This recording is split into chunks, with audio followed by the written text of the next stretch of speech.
Kemudian cara bertayamum singkat. Jadi belajar jangan panjang-panjang, nanti tambah ngantuk.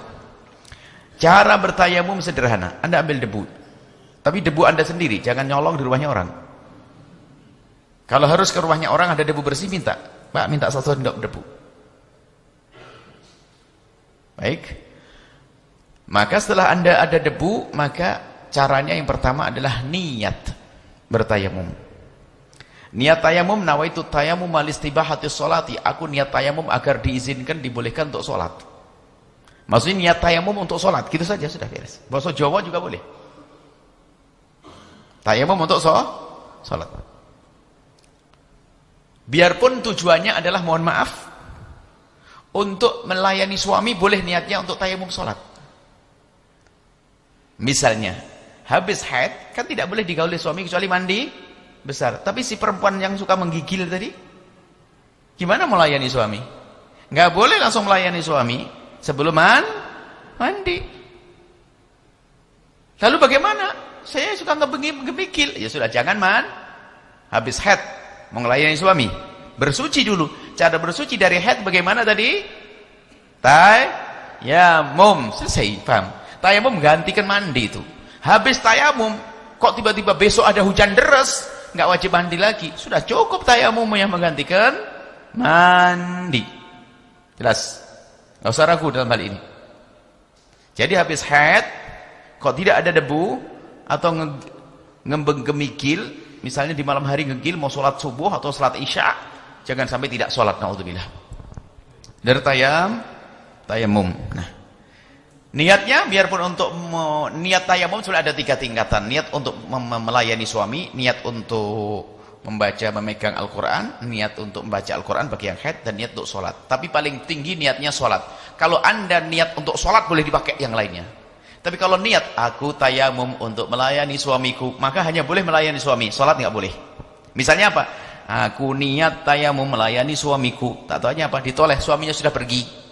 Kan punya tayamum, nggak boleh dipakai sholat, karena niatnya untuk melayani suami. Martabat paling rendah niat. Tapi kalau Anda, aku niat tayamum untuk sholat, biarpun tidak lakukan sholat, tapi untuk melayani suami, sah. Maka paling enak saya kasih niat tertinggi. Aku niat tayamum untuk melaksanakan sholat, dan diniati untuk sholat apa? Biarpun tidak sholat nanti, penting untuk sholat. Selesai. Kemudian setelah itu, tayamum itu harus nunggu waktu sholat tiba. Kalau waktu sholat belum masuk, tayamum kalau wudhu kan boleh. Duhur dan jam 12, jam 11 saya wudhu, sah. Tapi kalau tayamum enggak, harus adzan baru tayamum. Sama wanita yang kena istihadah, tidak boleh wudhu kecuali sudah masuk waktu sholat.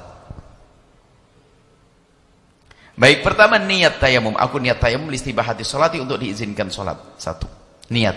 Kemudian setelah niat dibarengi dengan memukul tanah. Memukul tangan. Setelah memukul, 1 pukulan pertama ini digunakan untuk mengusap wajah. Mengusap wajah. Bebas ada cincin, karena saat ini mengusap wajah, no problem. Bebas ada cincin, ada jam, nggak ada masalah.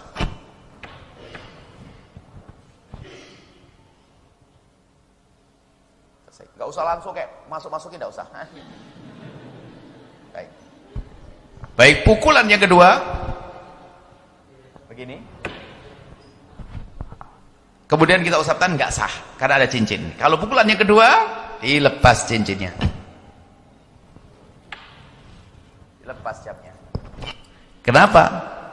Kalau wudhu tidak wajib dilepas, sebab kalau wudhu air bisa masuk ke dalamnya. Kalau debu nggak bisa, maka harus lepas. Kalau tidak dilepas nggak sah. Untuk waktu mengusap wajah kan tidak ada urusannya. Mengusap tangan maka dilepas.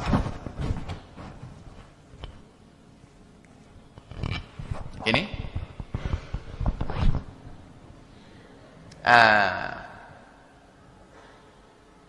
Sebetulnya enggak, ini hanya manisnya saja. Manisnya itu telapak dibagi 2. Separuh telapak untuk belakang, untuk punggung lengan. Setelah ini diputar begini, set. Jemarinya ketemu jemari. Itu. Kalau udah begini juga boleh gini. Tapi ini jangan dikena, karena ini buat mushaf yang sebelah. Yang penting jangan dilepas. Kalau ini belum beres, kalau lepas, gini lagi. Jadi kalau lepas jadi mustamal nanti. Jadi kalau lepas nggak bisa dipakai lagi. Jadi jangan lepas. Ini, ya, selesai. Nah ini masih belum kesentuh kan? Karena ini untuk yang sebelah lagi. Sudah bebas. Yang mau sholat, yang mau tawaf, yang baca Quran kan, yang melayani suami, semuanya boleh. Selesai. Tayamum. Jelas ya? Caranya mudah, bukan ribet. Itu saja singkatnya masalah tayamum. Ada beberapa hal yang harus diperhatikan masalah tayamum.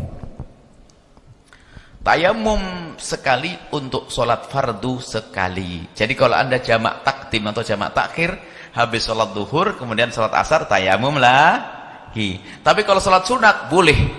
Dengan tayamum sekali, 1000 kali sholat sunat juga boleh. Kalau Anda terawih, nggak perlu tayamum 2 kali. Cukup tayamumnya sholat fardu, boleh digunakan untuk sholat sunnah. Tapi kalau sholat fardu, satu fardu, 1 tayamum. Jelas ya?